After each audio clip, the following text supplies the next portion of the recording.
Hey yolg'iz Robbim, sen o'zing menga yaqinsan.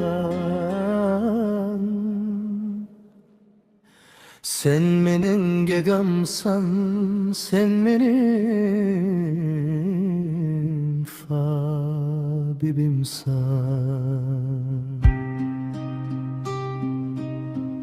Dualarimni qabul qiluvchi faqat sensan.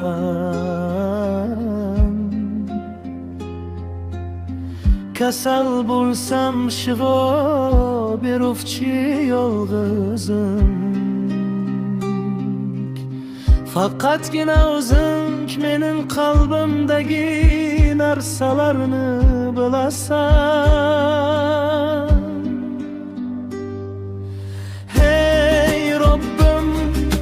Zaifligimga rahm qil qalbimni, xotirjam va masrur qil g'amlarimni ketgach. Bezovta qiladigan narsalarni mendan burib yubor.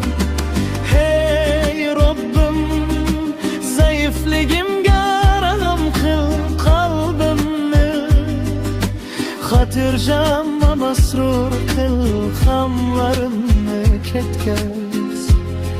Bezovta qiladigan narsalarni mendan burib yubor. Xafaligimni xursandchilikka aylantir.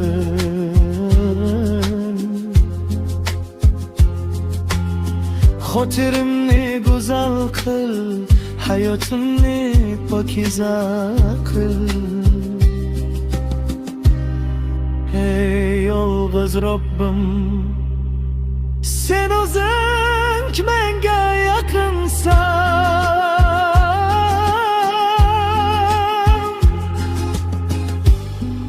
Sen mening egamsan.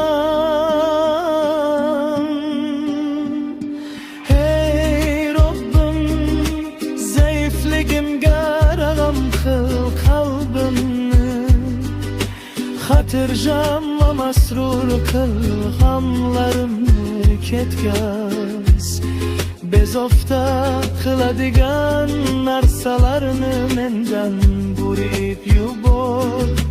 Hey Robbim, zaifligimga rahm qil qalbimni, xotirjam va masrur qil g'amlarimni ketgach. Bezovta qiladigan